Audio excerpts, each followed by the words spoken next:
Right when you came in and like you like wiped your mouth, I was like, "Did you just fucking lemon zest, bro?"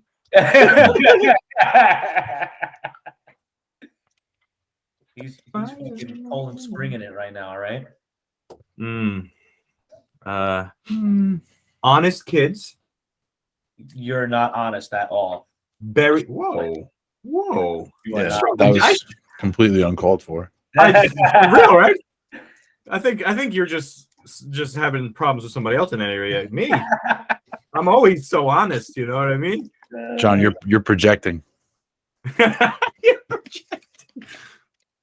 Am I really projecting? Am I really projecting? Yeah, on the me, you're shit. Like on my mic right now sucks. No, that's not what I mean. It's just I mean like psychologically projecting. Yeah. Oh, psychologically. Yes. Okay. It's like, damn it, man! I've been trying to fix my mic all week. You know, I don't want no technical issues over here, right? It's bad enough Anthony's camera sucks. Wow. Throwing shade. On fire. John is on one, as the kids say. That's a technical foul.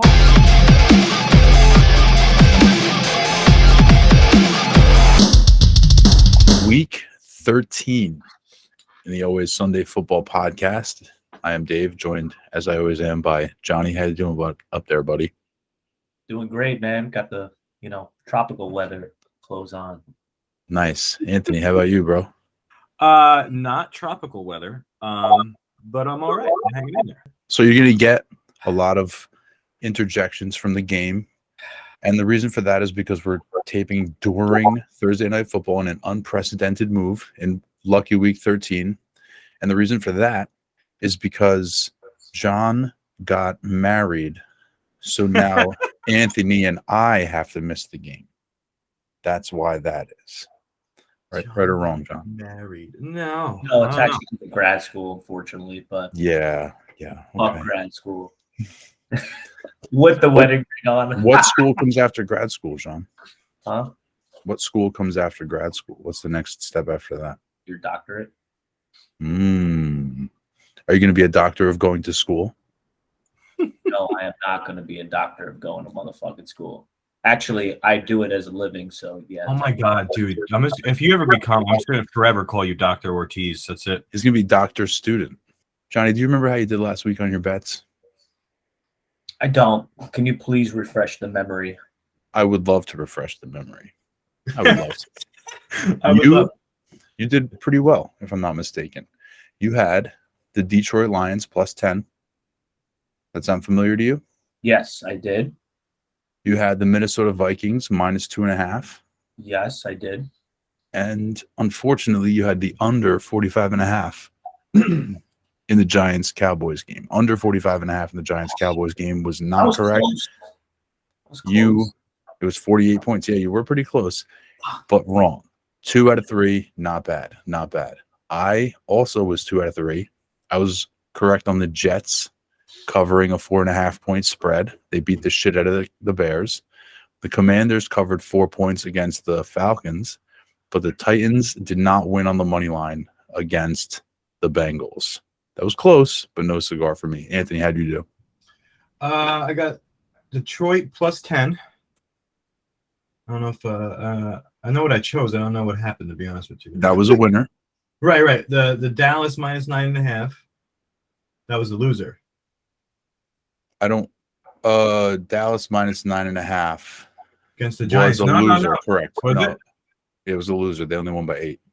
And then Patriots money line. They won. Yeah, so I think we all 2 for 3'd it. Nope, they lost. I'm sorry. I misread that. They lost. So you were 1 for 2. 1 for 3. Yeah, you messed it up this week. It's okay though. We'll get them next week or what this week. Thanksgiving, by the way. That was Thanksgiving, John. That was Thanksgiving. No, it wasn't. Well, that was not every other game. The Detroit one was on it. 2 different bets. Remember, we did Thanksgiving and we did a separate one for the right. Detroit was on the Thursday game. Actually, you guys both shenanigans because you picked a Thursday game on your parlay. That's shenanigans. But anyway, the Thursday game, the Thursday parlay I have here, both of them went 1 for 3. We did not do good on Thanksgiving.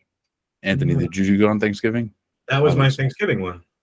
No, we all went 1 for 3. Oh, okay. So what was your regular one then? Because we My both, John and I regular both one went 2 for. was Moneyline Madness, bro. Madness. What was it? Tennessee, Raiders, Steelers. Raiders, your boy called that shit. So you went 1 for 3. Yes. Well, the Steelers won. Did they? Yeah, didn't they? I don't know. Who do they play? It's a good question, but I feel like they won. I really do. I feel like they won.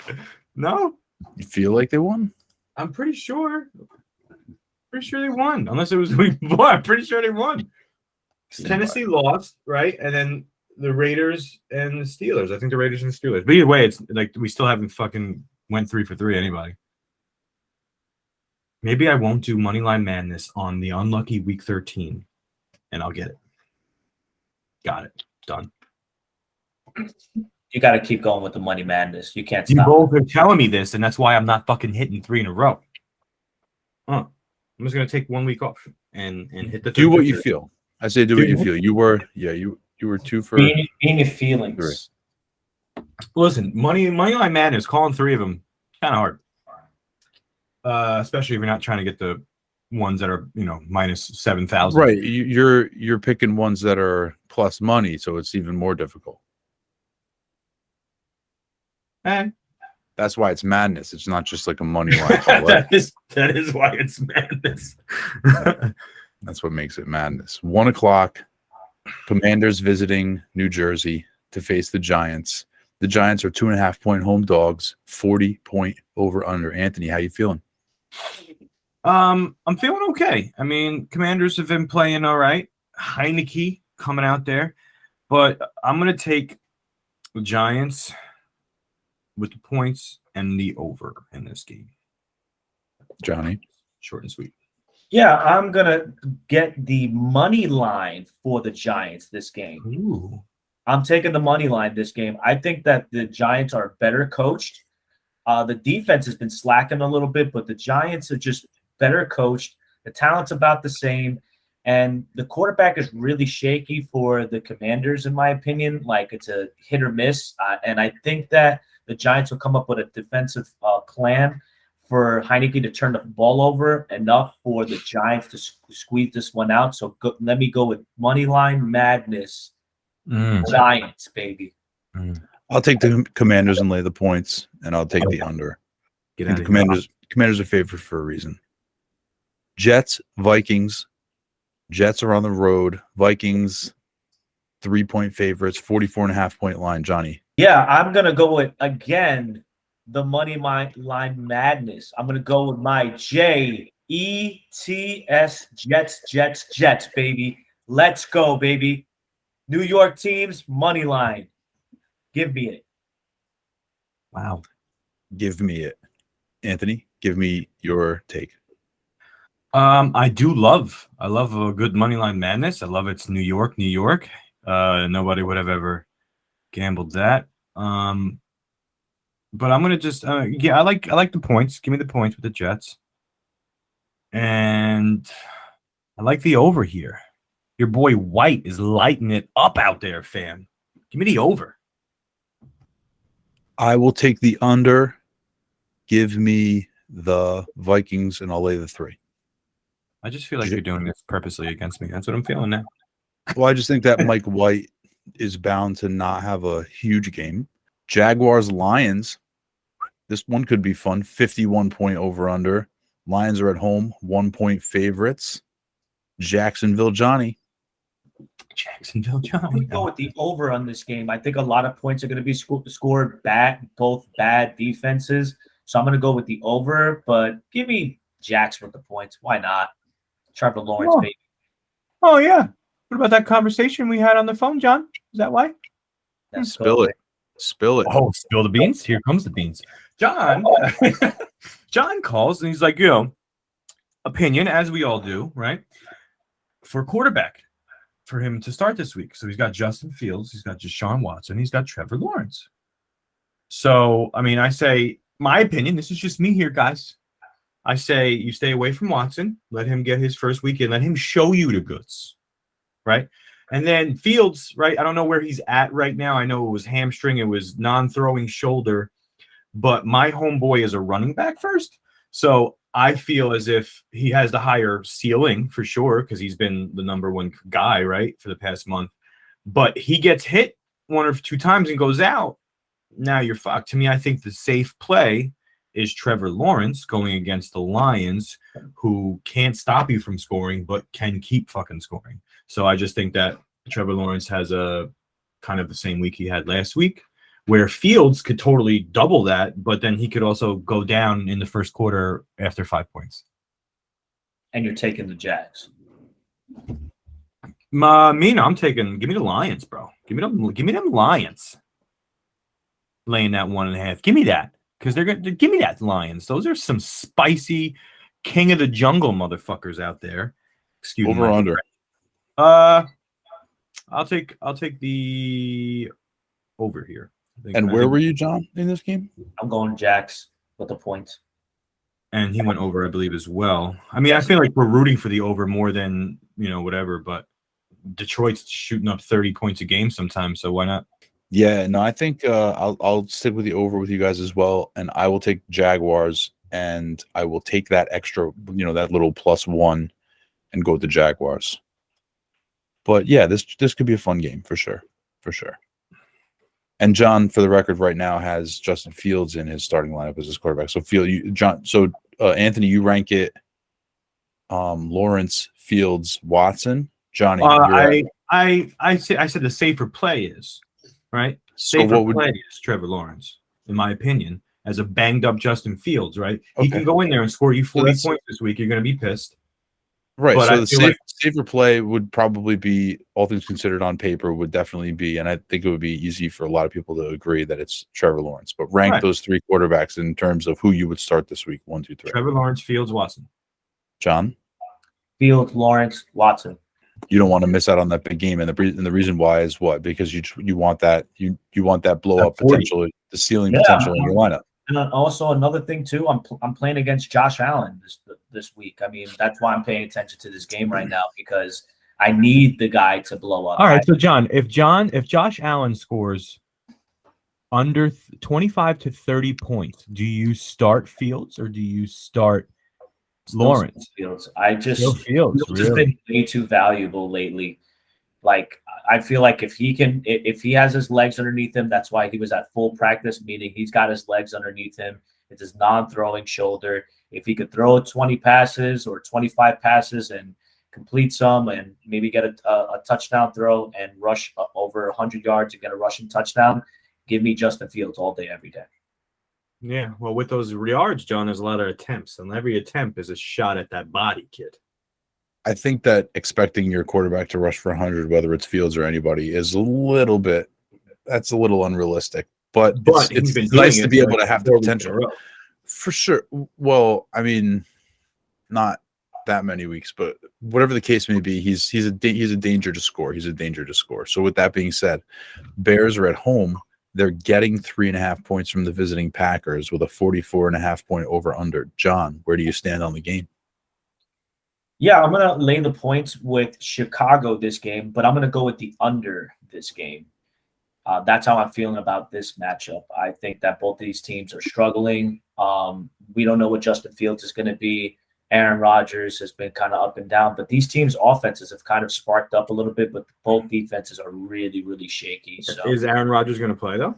As of right now, Aaron Rodgers said that he's expecting to play, and Matt LaFleur said he's expecting Rodgers to play as well. But if you talk about a guy who's 1 hit away, Rodgers is 1 hit away because he was banged up. Those ribs were a real problem. He thought he had a punctured lung, which means he was in severe pain. They're definitely going to shoot him up. So, in the interviews, he's going to be speaking with a Southern accent, even though he's from California. But he's a guy who's 1 hit away, and then Jordan Love could be in that game. But Jordan Love looked really fucking sharp when he played. Yeah, Jordan Love threw that touchdown to Watson to fuck me up. Yeah, I mean, I don't know if it didn't end your season. It definitely put your back is firmly against the wall. We'll get to that in the league segment. But Anthony, where are you on this game? Did you pick it? I'm gonna take the Bears because of the shaky quarterback situation, and shaky Packers for that matter. And I'll take the over for this one. 44.5. Healthy Justin Fields, like, Packers. I'll take the over. I'll go with the Packers and lay the points. The Bears defense is just really super, super bad. They just have a problem stopping people. So I'll go over and I'll take the Packers here. Because even if the Bears are leading towards the end of the game, if the Packers have a chance, they're going to go down and score because the Bears can't stop anybody. Speaking of two teams that have problems stopping people, and that's the Steelers and the Falcons. Falcons are at home, 1 point favorites, 42.5 point over under. John, are you excited about this game? Hell no, I'm not excited about it. But with that being said, I'm going to go with the under. Both of these teams struggle to score points. However, I think this is going to go down to coaching and also the hottest team right now. One of the hotter teams right now. Pittsburgh actually played a pretty good game against the Colts on Monday night. It was ugly, but Pittsburgh is the better team, the better coach team, and I think that Mike Tomlin will figure out a way how to pull this game out because Atlanta is just in shambles. We'll keep this one because it's short and sweet. Yeah, Falcons. I mean, they have won a couple games where you didn't think they would, right? But they have been in shambles. They are in shambles. Banged up, horrible D. Steelers looked good the past few weeks, so I'll take that point and take the under here for sure as well. And Steelers with the point and the under for me as well. I agree. It's not going to be a fun game. I won't have it on the screens. Titans Eagles, however, I will be very locked in on the Titans and the Eagles. Eagles at home, 4.5 point favorites. Very underrated Titans. 44 point over under. Well, I mean, the Titans are like that sneaky closet team, right? They're like the Brandon Cooks of the NFL. Like they're good, they're good, but you're just like, I want to stay away. This year, Brandon Cooks has been abysmal, but I hear what you're saying. But you understand what I'm saying.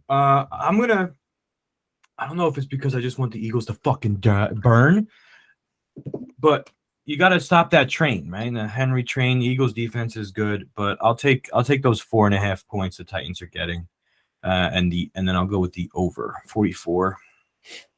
John, yeah, I'm going to take the points with the Titans. I think this game is going to be tight. Both these teams are very well coached, both very good football teams. This is going to be probably the game of the week. But I'm going to go with the under this game. Okay, yeah, the Eagles are definitely committing to stopping the run. They picked up those two free agents, Sue and Joseph, right? The Titans are just a really, really great team. They're just really well coached. They're a really good team, solid, not flashy, unfortunately, never have been. Hopefully, maybe one day they will be. But I will still have to take the Eagles and lay the points. It's only 4.5. I don't feel good about it, but I will be excited to watch this game. And give me the over. Give me the over. Browns Texans in the Deshaun Watson Bowl. Like it was destined and planned. Houston at home, 7-point dogs.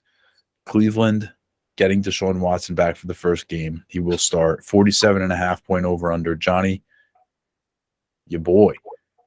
Yes, sir. And he will be my starting quarterback next week when Justin Fields is on his bye, most likely. And I'm going to lay the points with Cleveland and give me the over. One of the things that the reason why I'm going to go with the over, I think Deshaun Watson is absolutely going to fucking torch the Houston Texans defense. Absolutely torch them.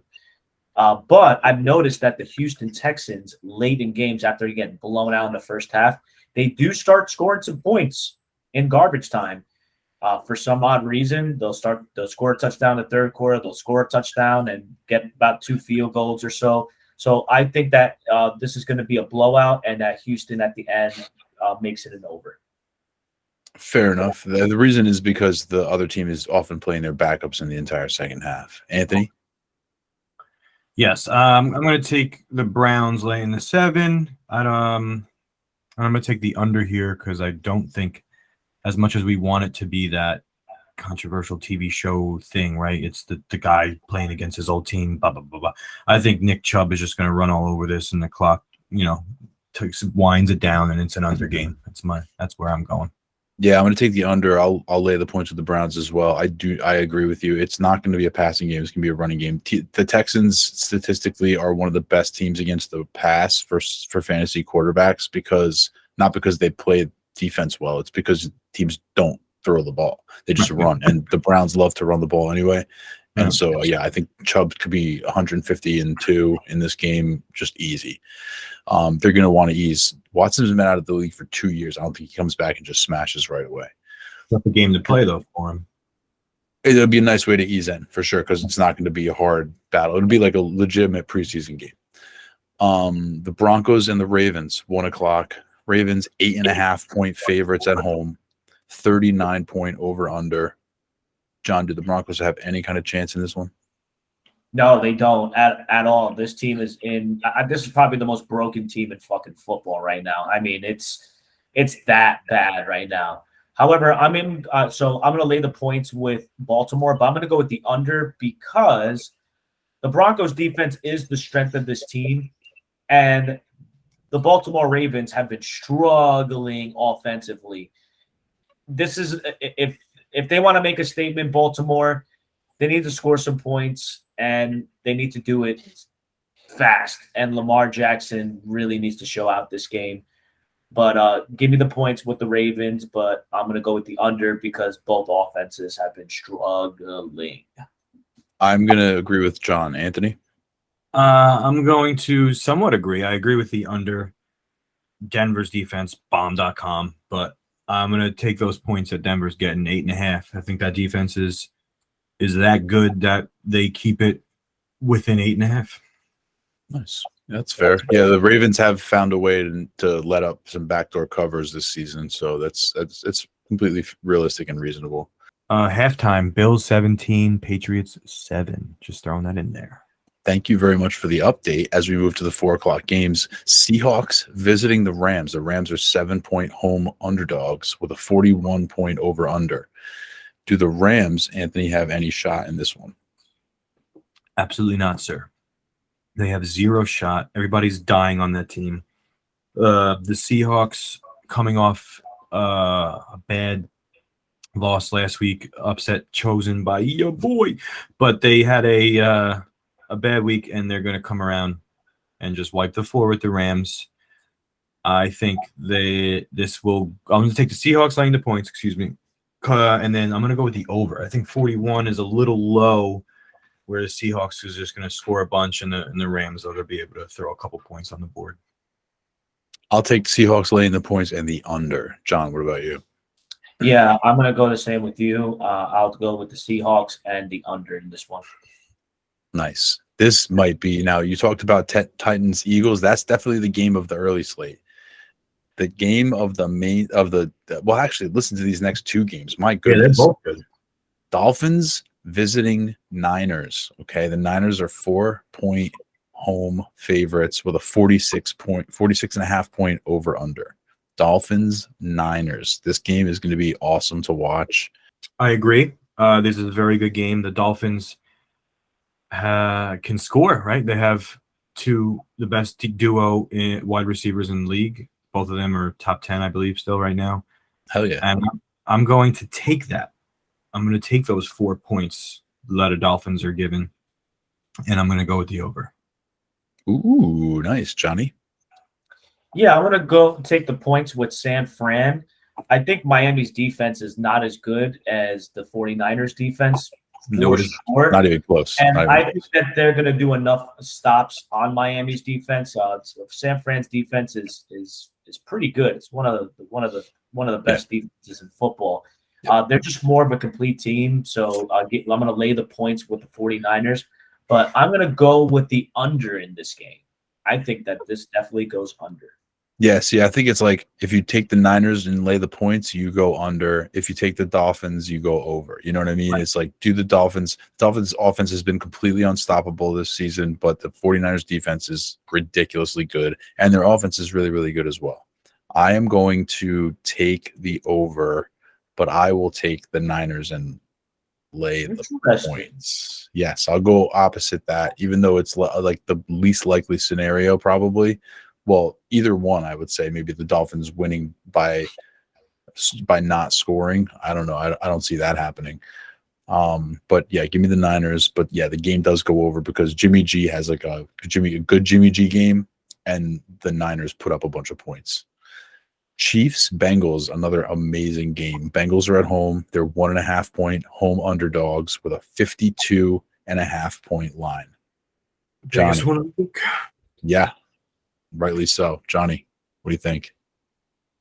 Yeah, I'm going to go with the points with Kansas City, but give me the over this game. I think that there's going to be a lot of points scored. Both defenses are a little shaky, but Patrick Mahomes and Andy Reid and that coaching staff is going to somehow, some way pull it. And they've probably been circling this game on the calendar because they want to make a statement before the playoffs start. I like that. They circled it. I'm going to circle the over. I think this is going to go over, but we really wanted to too. And the Chiefs laying that 1.5. I think this is going to be. I don't know, like which one's the best game of the week. You know, there's a couple, so I'm really excited to see these three games. But yeah, I'll take those. I'll take the Chiefs laying the points. I just think Mahomes is the better quarterback, and that's what's going to determine this game. What they can do at the end. You know, Under Bengals money line. Oh, like it. I haven't heard a money line out of you. Wow, is this the first of the year? No, for sure. But I haven't heard one in a little while, actually. Yeah, no, you guys love those money lines. You guys love them, so I usually leave them to you. But we haven't had a money line, really too many money lines in this show so far. But I'm going to take the Bengals here at home, keeping it close, keeping the score low, figuring out a way to sort of like slow down the Chiefs' offense a little bit, making it ugly, maybe mucking it up, keeping it under 52.5, and coming away with the win. The Raiders, the disgusting Raiders, are still scoring hella points and winning games in overtime, ruining my fantasy season. 50.5 point. Yeah, we'll talk about it in the league segment, but it literally ruined my entire season. Raiders are at home, 1 point favorites to the Chargers, 50.5 point over under. Anthony, your Chargers, what's going on over there? They got a little life out of Herbert last week. Started to look better. They got Keenan Allen healthy. I think Mike Williams hopefully should play this week. So I'm going to take those Chargers getting the point and I'm going to take the over here. Raiders suck, but they have two extraordinary good players, and that's what's keeping them in these games. Like Josh Jacobs, RB1 right now, and probably will finish if he continues at all the way he is. And Devontae Adams, fucking monster. So I think this will be a juicy game, but just not as juicy as the other ones. Yeah, I'm going to lay the points with the Chargers. Why I say that is the Chargers defense of the last about 2-3 games has gone a little bit better. And last game, they kind of a little bit impressed me. They signed all these guys. They have a lot of talent on the defense, and it really showed last game. I think that it goes down to defenses between these two. I think both of these teams can kind of score points. But I think that the Chargers would do enough defensive stops for the Chargers to win this game, and let me go with the under in this game. Nice. Not for my fantasy purposes, John. I need the over. Yeah, I'll take the over in this one, and I will take the Chargers. I don't have a strong feeling on this one at all, but there you go. The Sunday night game, Cowboys at home, 10.5 point favorites, hosting the Indianapolis Colts with a 44 point over under. Jeff Saturday looked all fancy winning his first game, but last week, man, he really fucked the dog. Did not know what he was doing over there. And the Colts really just looked like a mess at the end of that game. John, do the Colts have a shot here against the Cowboys? Yeah, actually, I'm going to take the points with the Colts this week. The Cowboys are an accident waiting to happen, to quote the great Stephen A. Smith. That's one thing I quote from him all the time because the Cowboys are, Anyway, but I'm going to take the points with the Colts, and I'm going to go with the under in this game. I like that. I think I'm gonna agree with John here. I mean, Dallas didn't look too great for like the first 3 quarters going against the Giants, totally different team. Colts shaky, right? First week with Saturday, not bad. Next week, Yankees. Only good thing came out of that is they used Michael Pittman a little bit. He was alive. But I'll take I think 10.5 is a little steep for me. I think I'm gonna have to take that bet, and I can see the under rather, because I think the boys are just gonna run it. It's one of those clock games. I will lay the points with the Cowboys and give me the under. Over, just say it. Oh, okay. Just say the opposite. Nah, I just, because the Cowboys defense is going to give that offensive line problems, and Matt Ryan cannot handle any kind of pass rush. Like, he's just, this line is very much, I think, predicated on how bad Matt Ryan looked, especially against pressure. And the Cowboys bring hella pressure. So it could get really, really bad for the Colts really fast. And by halftime, you'll be looking to see what else is on. Monday night, the Buccaneers hosting the Saints. The Buccaneers are 4-point favorites with a 40.5 point over under. John, why are the Saints not letting Jameis play? I have no idea, because they need to fire Dennis Allen, one of the worst head coaches in the NFL. I absolutely hate this guy. He doesn't know how to utilize his best players. He doesn't, for some reason, continue starting Andy Dalton over Jameis Winston for some dumbass reason. And he doesn't give your boy Kamara any work either. He doesn't give Kamara, your best weapon, any work. He's not throwing the ball to Chris Olave now. Like, the offense is just stagnant right now. So I'm going to lay the points with the Buccaneers because they're Tom Brady. I believe in Tom Brady. He's just going to beat up all over this fucking team. But I'm going to go with the under because both teams are struggling. I'm going to lay the points with the Bucs and take the over. What about you, Anthony? Agree with what you just said, sir. Nice. So that's the slate. There we go. Remember, they're trying to use Taysom Hill, guys. That's why. So what's the 3-pick parlay for this week? I will go first. So my 3-pick parlay is the Bengals money line, Jaguars +1, Eagles -4.5. All right, I'll go. You guys fucking pulled my arm. Moneyline madness. Here it is. Thanks. I went along with John. I don't think he was going to do both of them, but because I'm the Moneyline madness guy, we're going to do New York. All right, we're going to go Giants, Jets, Moneyline. And then we're going to go Miami, Moneyline, for a +12-13. Ah, nice. John, what about you? What's your parlay? Yeah, I'm going to go Moneyline Giants, Moneyline Jets, similar to Anthony, but give me the points with Indy this week. For a +844. Now let's take a quick look at our DFS DK lineups from last week. Now John lost them all. John lost everything because he got himself locked out of his account. So he was unable to actually enter the contest. So John took a big fat 0 for both of these games, the Thanksgiving game and the main slate game, which is really, really going to hurt him on aggregate. The Always Sunday Thanksgiving DFS showdown was won by your boy Felly by about 12 points. Okay. He had Josh Allen and Dalton Schultz go off. Ramondre Stevenson had a nice day for him. And Stephon Diggs in the Allen stack was quite nice. I had 112 with Josh Allen as well and Stephon Diggs. I had Ramondre, but just couldn't get it done. Couldn't quite get it done on Thanksgiving. But John is the one who really couldn't get it done. Literally couldn't get it done because he was not able to log into his account and could not put in a lineup. And then in the main slate, I beat Anthony by about 10 points. I had Burrow and Higgins. Higgins went bonkers. Chris Godwin had a great day. The Chiefs defense had a great day. And then I had solid scores everywhere else. I had a 144. Anthony had a 134. He had Burrow and Higgins as well. Treylon Burks, Rashad White, Travis Kelce. We both had decent scores. I ended up edging him out by that Josh Jacobs one last minute like an asshole.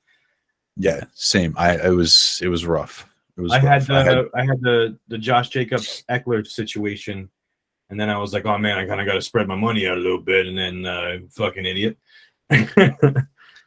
Yeah. I smarted myself out of Josh Jacobs as well. I think a lot of people did because that last minute injury report thing too.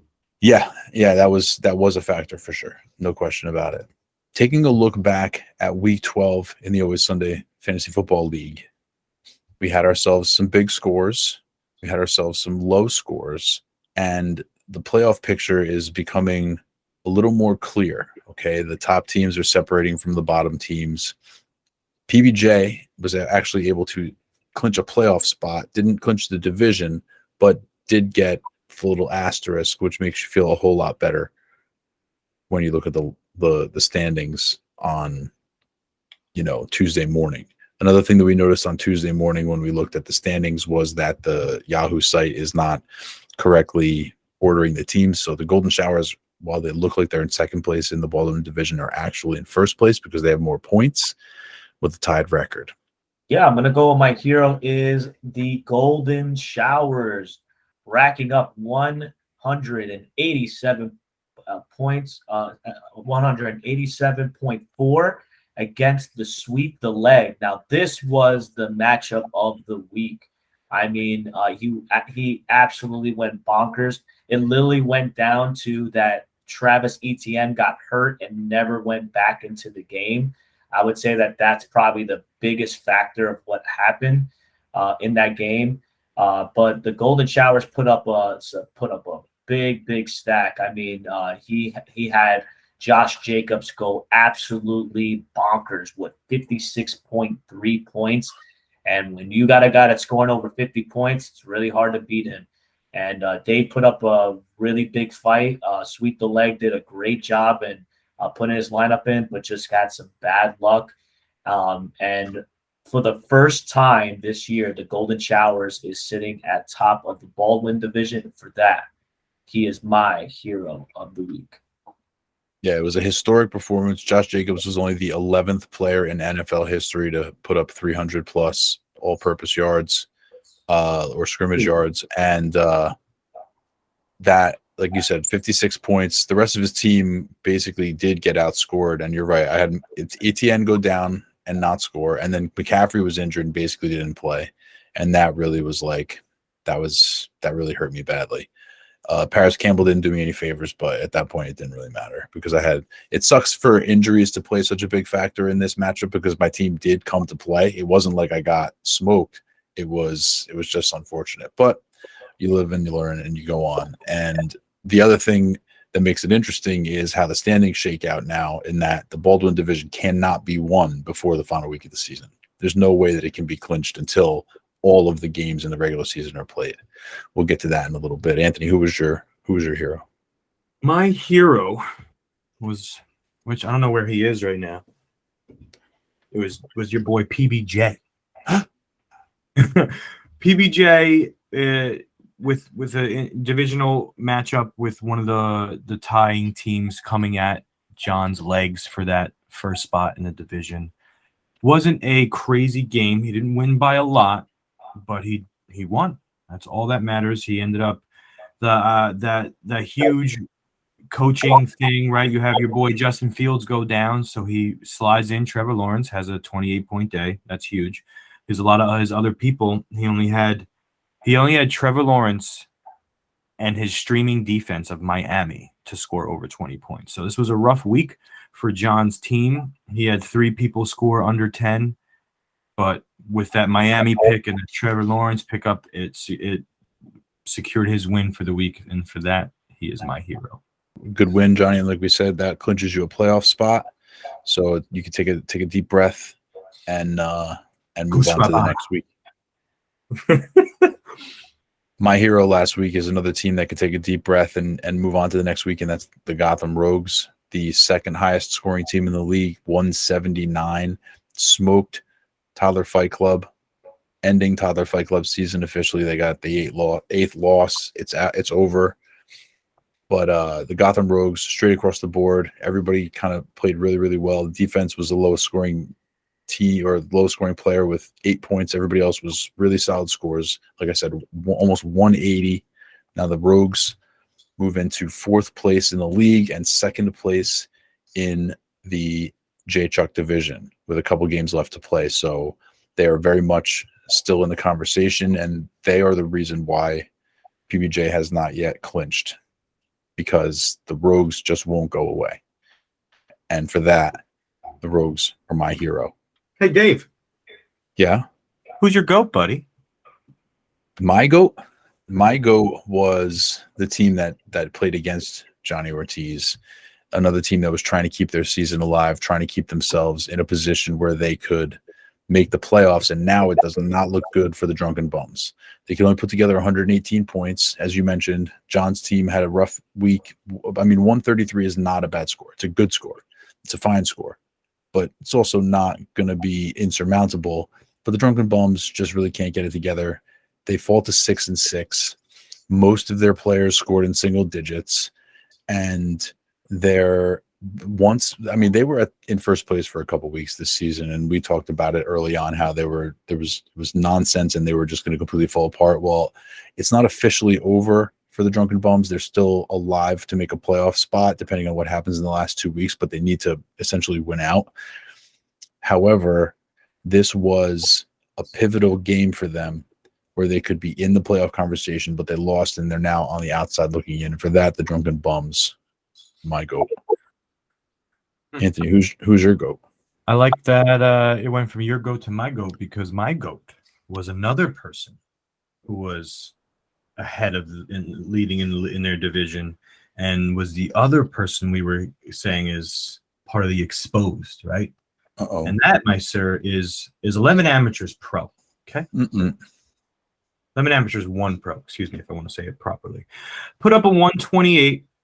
Not terrible, but Omar should have been a hero by himself, but pulls up a 156 to put that playoff positions just so much juicier.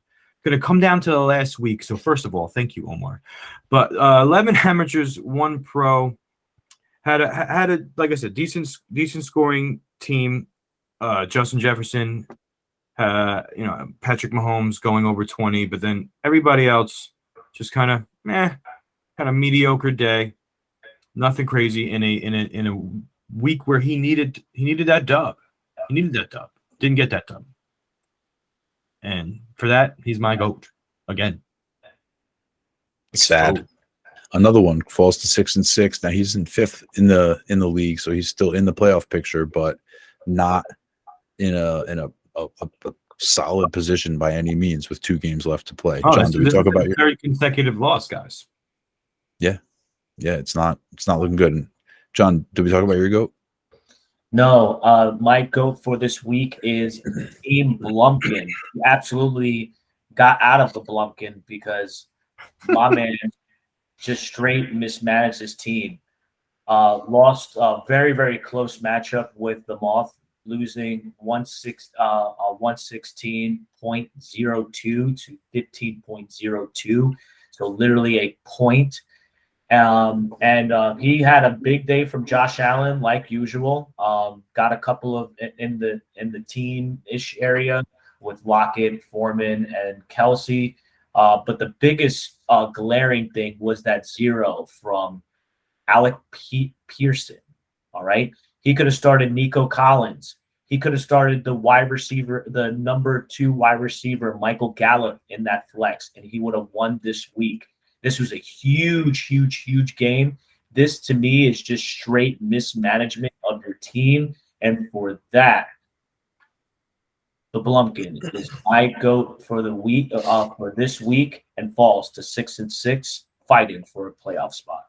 Wow. That's right. He's on the bubble now. He's right at that last playoff spot with no margin for error as we move into the final 2 weeks of the season. So my key matchup is PBJ versus the Blumpkin. John trying to just continue to win and push down anybody in his division. But this is one of the very few games that we have this week that are playoff implementing and important.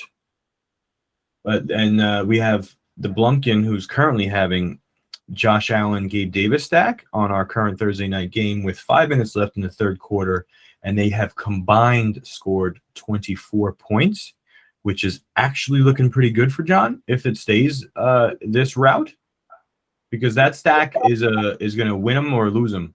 So if he has an underperforming Josh Allen, Gabe Davis day, John's so happy.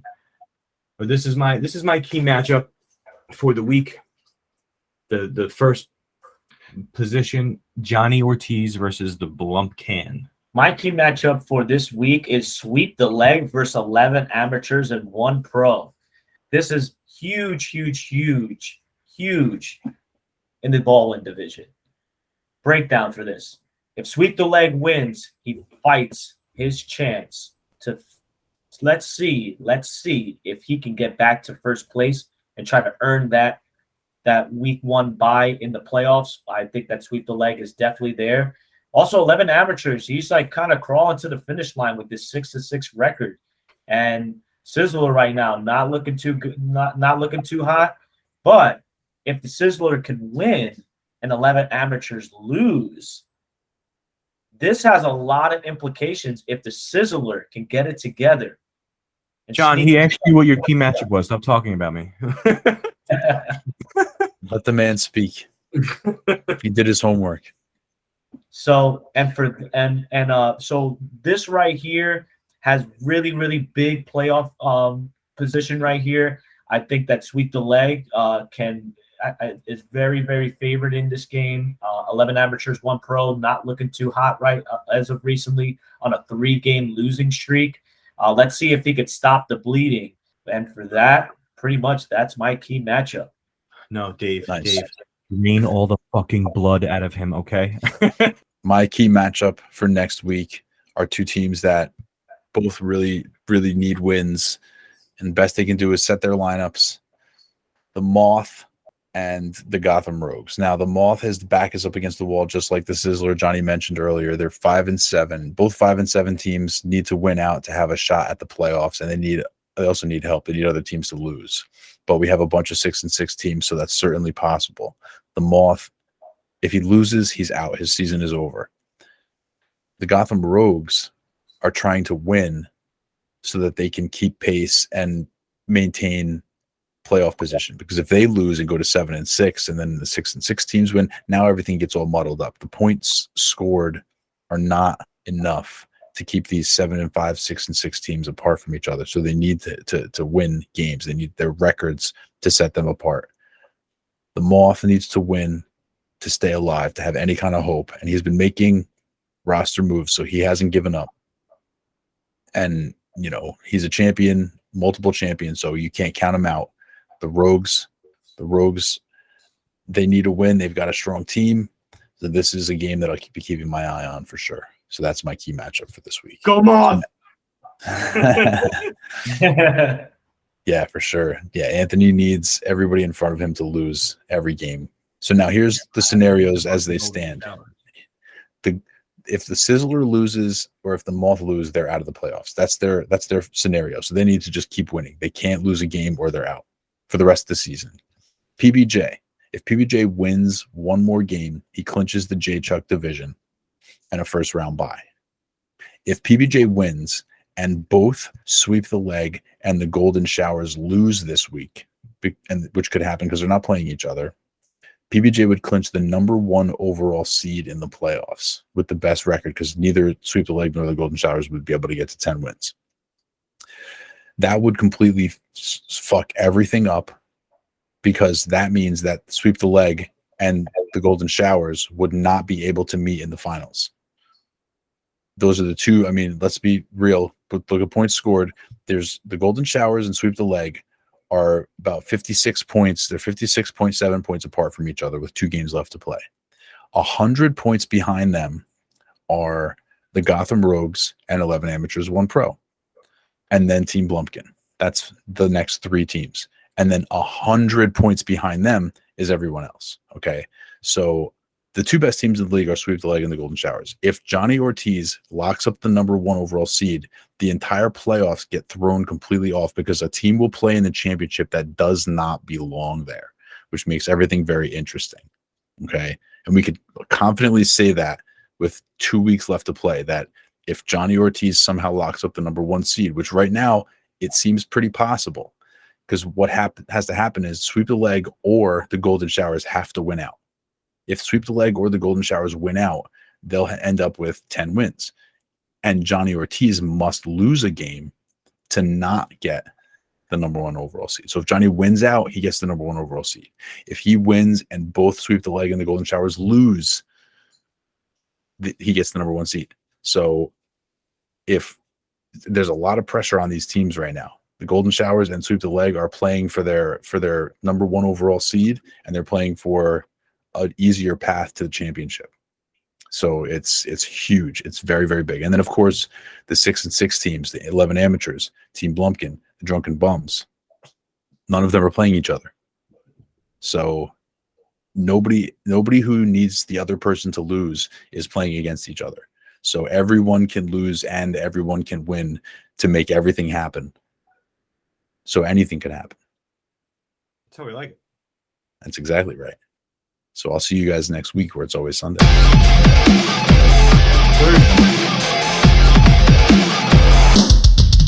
I need Jesus.